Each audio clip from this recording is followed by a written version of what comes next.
the most inspiring vistas of Yosemite National Park.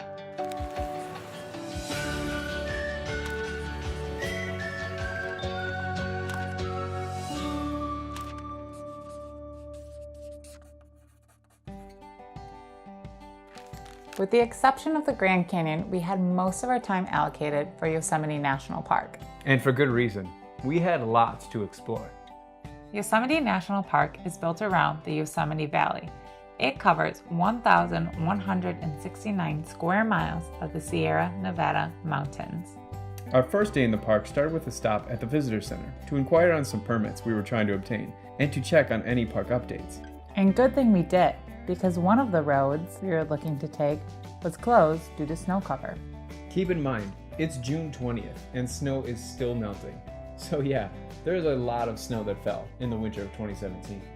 So we adjusted our plans for the day and we decided to take on the upper valley to kind of get some views of some of the things we were going to tackle in the upcoming days. We began our drive to the upper valley, but were stopped about halfway there.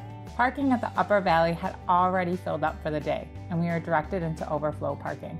And that brings us to a great National Parks pro tip. Alter your vacation time. We entered Yosemite National Park at 8:30 in the morning that day, but that still wasn't early enough. And we get it, no one wants to get up early on their vacation, but don't think of it as getting up early. Think of it as altering your waking hours to function more with the sun. Of course, everyone wants to stay up late and hang out around the campfire, but you have to ask yourself, what are your priorities of the trip? On this journey, our goal is to spend as much time in these natural wonders as possible. And the best way to do that is to head to bed when it gets dark and wake up when it gets light. On this particular day, we did not do that, and we were already paying for it. But honestly, the shuttle system in Yosemite, as well as most national parks, is pretty great. And dare we say it, that's another great National Parks pro tip: take the shuttle. In some instances, like the one we were in, you have no choice but to take a shuttle to get to certain viewpoints. And that's for good reason. We humans with our cars, we can do a lot of damage to these beautiful places. So when you can, it's best to take the shuttle. The first stop on this shuttle trip was Glacier Point. From this vantage, you can take in views of the major highlights: Yosemite Falls, Vernal Falls, Nevada Falls, and Half Dome.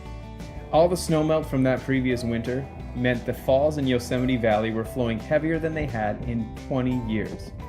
We even saw a few falls that were unnamed, as they had never flown before this summer.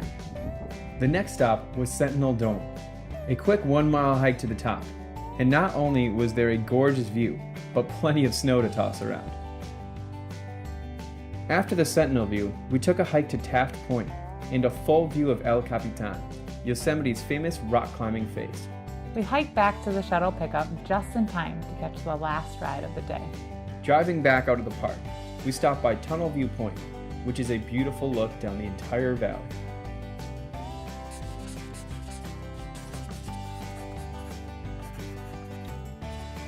We hope you enjoyed taking in the top-down views of Yosemite with us. Be sure to subscribe, because in our next episode, we get down into Yosemite Valley. But until then, make sure that you get out there and explore By taking the scenic route.